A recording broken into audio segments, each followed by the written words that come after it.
Matapos ang pagdating ni Kumanomi upang patayin si Yu, ngayon ay i-review na natin ang Chapter 125 at 126 ng Sakamoto Days. At sa wakas masasaksiyan na natin ang purong bakbakan sa pagitan ni Kumanomi versus Yu. Isang laban na magpapakita ng tunay na lakas ng dalawang halimaw, na sa madaling salita, isang deathmatch mga kaibigan. This is Mr. AI Anime at wag na natin patagalin pa. Let's go! Nagsimula ang chapter kay Yo na tumayo na at pinagtatanggal ang mga metal rings sa kanyang buhok, pati na rin ang kanyang necklace. Napansin ito ni Kumanomi at sa isip niyo ay sinabi niya na mahirap kalabanin ang electromagnetic powers dahil ang buong siyudad ay puno ng mga bagay na magnetic. Sa madaling salita, ang buong siyudad mismo ay arsenal ni Kumanomi. Makikita itong nakasakay sa ibabaw ng bus at bigla na lang lumutang ang isang tudtok na ibinato ni Kumanomi. Agad naman naiwasan ni Yo pero patuloy siyang inoobserbahan ni Kumanomi habang kinokontrol nito ang mga bakal sa likuran ni Yo. Kasama rito nahila din si Yo kaya sinalubong siya ni Kumanomi ng isang napakalakas na suntok. Pero nung umiti lang si Yo at sinabing, "Nabasa ko na ang mga atake mo." Nagulat si Kumanomi at sinabihan siya ni Yo, "Masyado kang excited. Ngayon, ako naman." Inatake si Yo ng napakaraming bakal pero sinalubong niya iyon ng isang napakalakas na suntok na tumagos at tumahama pa sa tiyan ni Kumanomi. Makikita ang butas na nilikha ng suntok na iyon, isang suntok na sapat para magpaatras kay Kumanomi. Bahagyang nainis si Kumanomi at sinabing mahina iyon, pero sagot ni Yo, hindi pa yan sapat para mapalipad ka. Sa isipan ni Kumanomi nagulat siya sa lakas ng suntok ni Yo, sapat para mabutas ang bakal. At hindi yung posible para sa isang normal na tao. Para bang kamao niyo ay parang jackhammer. May dugo na lumabas sa bibig ni Kunamomi at nasabi niya, minsan, ang willpower ay nagsusurpas pa sa kahit anong teknik. Muli naghanda si Kunamomi at pinagtanggal ang mga signboards na nasa paligid, saka iniharang sa harapan niyo. Subalit sinuntok lang iyon niyo hanggang sa tumagos at nasapul pa rin si Kunamomi sa likod ng mga bakal. Nasabi pa niyo, kahit kamao lang, nagiging parang cannonball dahil sa willpower, kahit wala akong teknik. Lalong nainis si Kunamomi, mulit kaagad niyang naibalik ang kanyang balanse. This time, napakaraming patalim naman sa paligid ang kanyang kinontrol at ginawa itong parang mga latigo. Inatake niya si Yo gamit ang mga iyon. Napansin naman ni Yo ang mga tao sa likuran niya, kaya agad niyang binara gamit ang kamao ang mga patalim. Ngulit ang ilan sa mga ito ay tumama at bumaon sa kanyang katawan na agad din niyang pinagtatanggal.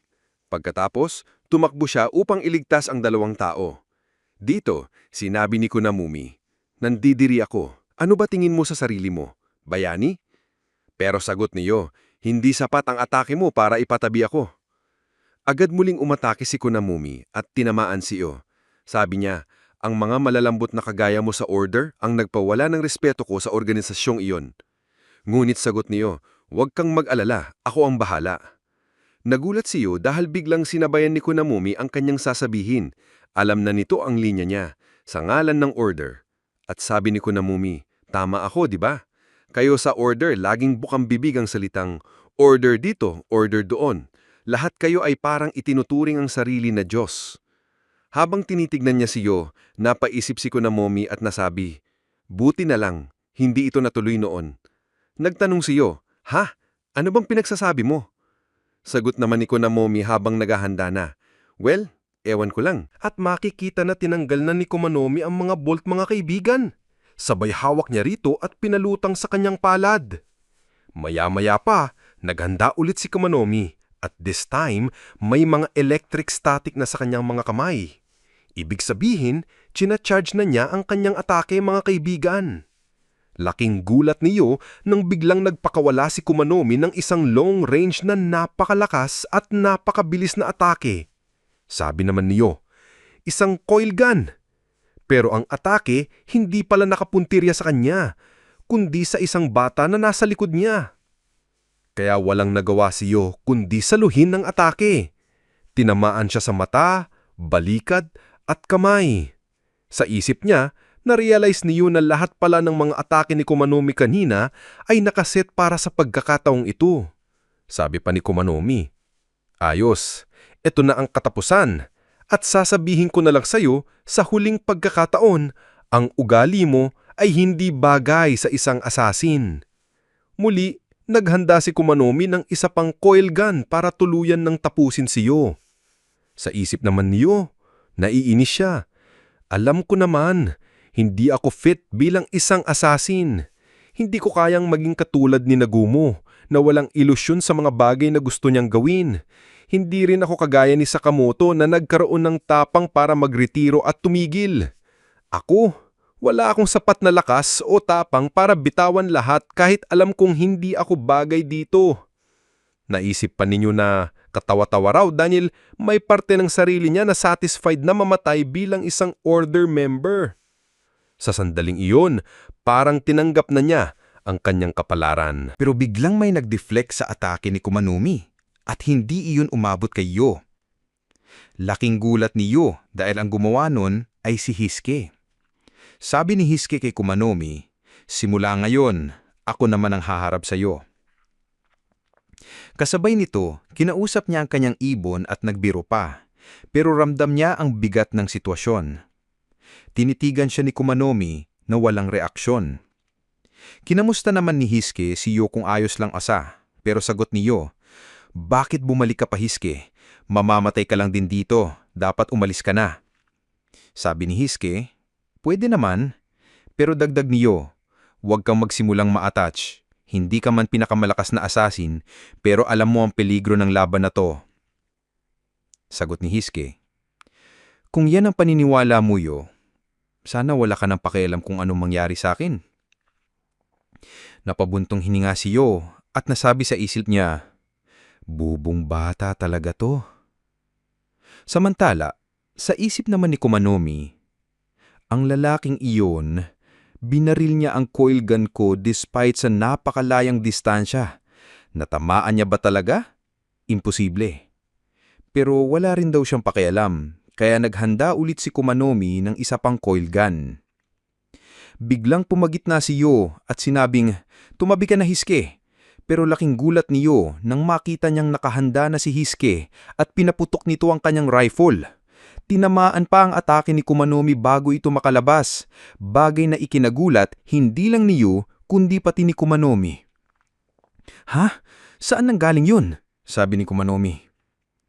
"Masyado kang matagal maghanda para sa tira mong yan, pero pagdating sa sniping, tingin ko hindi mo ko matatalo." Mga salitang lalo pang nagpagalit kay Kumanomi. Ramdam naman ni Yo ang galit na iyon at sinabihan si Hisuke, "Bobo ka talaga, Hisuke. Bakit mo pa siya ginalit?" Pero nakasagot si Hisuke ng diretsyo. At dito na rin sinabihan siya ni Kumanomi, "Oy, nagloloko ka ba? Hindi ka pa handang pumatay. Ano bang magagawa ng isang kagaya mong duwag dito sa laban na to?" Sumabat naman si Yo, "Kahit gaano ka pa kagaling bilang sniper, kung hindi ka handang pumatay, magiging sagabal ka lang." Pero sagot ni Hisuke, matatag, "Tahimik ka! Wala akong pakialam sa mga batas mo. Lumalaban ako kasi gusto kong protektahan ng kaibigan ko. At ang mga tao, may kanya-kanyang rason kung bakit sila lumalaban. Kung may problema ka ron, ako ang harapin mo." Nang marinig iyon, nagulat si Yo. "Kaibigan? Ako ba ang tinutukoy niya?" At napangiti siya. Pero si Kumanomi, malamig ang sagot, "Wala akong pakialam." Alam niyo ba mga kaibigan na kung may malaking agwat ang skills ng mga assassin sa isa't isa, ang mga salita ay wala ring silbi? Kaya't bigla nang inatake ni Kumanomi si Yo. Naiwasan naman ito ni Yo habang ang mga maliliit na metal ay pumunta naman kay Hisuke.